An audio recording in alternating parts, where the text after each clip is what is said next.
Hello guys, তোমরা সবাই কেমন আছো? আশা করি সবাই ভালো আছো। তা আজকে পাখির বেশ কিছু খাবার লাগবে, তো আজকে কিছু খাবার নিয়ে নিলাম। যেহেতু পাখির খুচরো কেনার চাইতে বেশ কিছু পাখির খাবার একবারেই কিনে নিলাম। তার কারণ যেহেতু খুচরো কিনতে গেলে অনেক টাকায় দাম পড়ে যায়, তার কারণেই পুরো একবারে 2 মাসের খাবারটা আমি কিনে নিলাম। যেহেতু এখানে পাইকারি রেটে খাবার বিক্রি হয়, তো এইখান থেকে আমি সব খাবার নিয়ে যাই। তো এইখানে দেখো আমার টোটালে এখানে খাবার আছে 25 কেজি। তো আমার 2 মাসের মতন খাবার।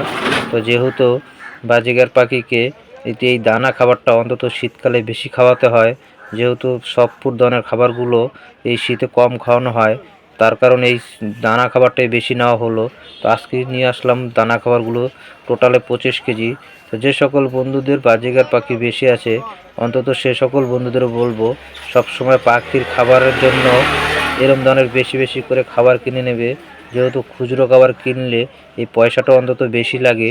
তো বিশেষ করে এরকম পাইকারি দর খাবার যেখানে বিক্রি হয় সেই সব জায়গার থেকে খাবার নিলে অন্তত অনেকটাই সেফটি হবে। তো আমি যেই খাবারটা নিয়েছি সেই খাবারটার দাম ছিল তোমার 46 টাকা কেজি।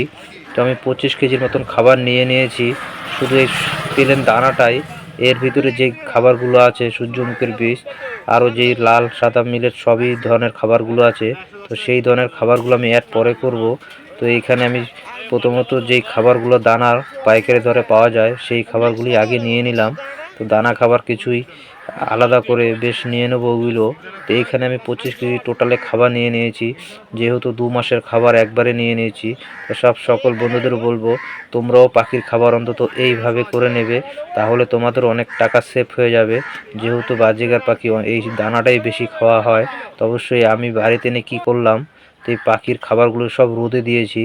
যেহেতু এদের ভিতরে ধুলো বালি অনেকই থাকে, বিশেষ করে এটা এই দানাটার ভিতরে কমই থাকে, তবুও আমি এই দানাগুলো বাড়িতে এনে রোদ দিয়ে নিয়েছি, যাতে করে এর ভিতরে ধুলোকানি বালি কিছুই না থাকে। তারপর সে ঝেড়েও নিয়েছি খাবারগুলো, যাতে করে পাখির কোনো রকমের সমস্যা না হয় খেলে।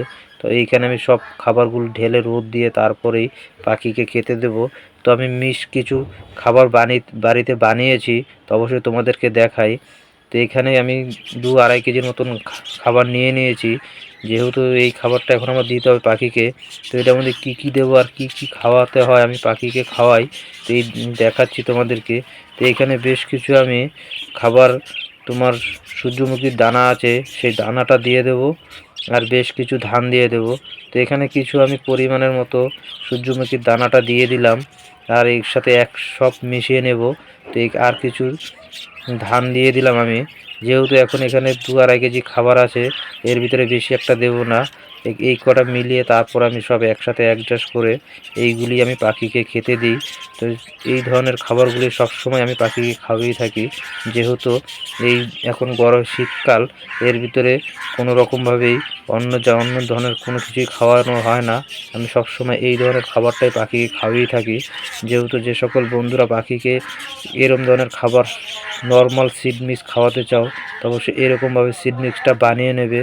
যেহেতু এটা হচ্ছে একটা নর্মাল সিড মিক্স, এর ভিতরে আরও অনেক কিছু অ্যাড করা যায়, আমি করলাম না। তো অবশ্যই প্লেন যে সিড মিক্সটা হয়, এই সিড মিক্সটি আমি বানিয়ে সবসময় পাখিকে খাওয়াই থাকি।